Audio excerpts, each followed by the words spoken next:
Welcome to the Getting Started training module of Mediadent version 6. In this demonstration, you will get an overview of the most important features you need to know in order to get started with Mediadent. In this session, we will show you an overview of the Mediadent screen. We will also show you how to work with viewports.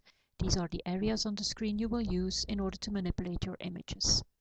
Of course, we will show you some basic manipulation of the images, such as how you can change the brightness, the contrast, and use the unique windowing feature of Mediadent.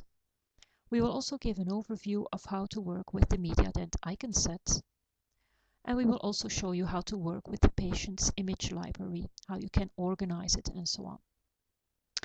First, let us get started with an overview of the Mediadent screen. What we will see in this session is the different menu options, working with the viewports, show you what the function is of the info bar, what the icon set means, show you a little bit about the patient's library, elements in manipulating the images. So let us get started with the different menu options. You see here a file, edit, display, options, language, and help menu with different options in this. And here you see the different languages you can choose from.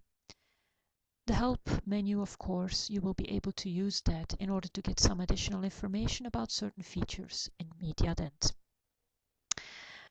Let's go further and show you the different viewports. What you see here is Mediadent configured to show you two viewports. As I already mentioned, it's the area you will use to manipulate your images in. Just click on the viewport to activate.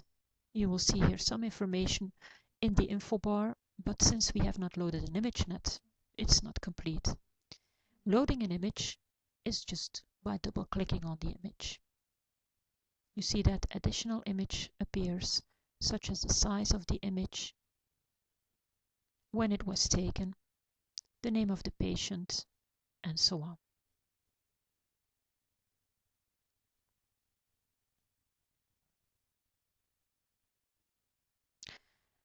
In this part of the screen, you will see the icon set.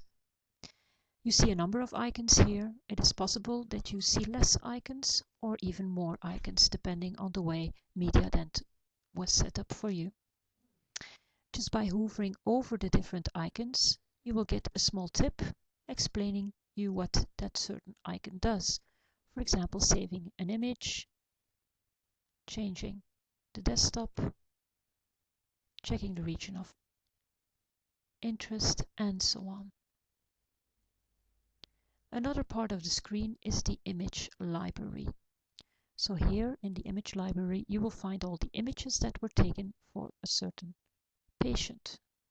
You can structure it in a certain way, in certain subfolders, and here you see the different images. If you hover over an image, you will see some additional information about that image. You will also see a teeth scheme with some additional information. If it's dark green, it means that two images, for example in this case, two images are associated to a certain tooth. In this part of the screen, you will see the elements to manipulate your images. So we can change the brightness contrast by moving the little circle around. Resetting it is just by clicking on the small icons at the left-hand side of the screen and the top, and it will reset the image.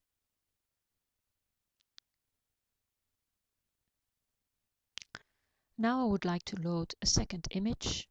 I can click on the viewport, double-click on the image, and I will load the image into the viewport. Here I am using the pseudo color. You can use a pseudo color to check bone density, for example. You can reset it again just by clicking on the small icon, the left-hand side here. The last feature I would like to show you is the windowing. For that, I will be loading an image of a lesser quality. I just select the viewport, replace the image by an image which is really not looking very well. I could use the contrast brightness, but this doesn't give me a good quality, so I'll be using the windowing feature, which filters out unnecessary grayscales. I can reset it again, and I can even use the automatic windowing feature, so I get a better quality image. This concludes the first demonstration on the overview of the Mediadent screen. We suggest you follow the working with viewports demonstration. Thank you.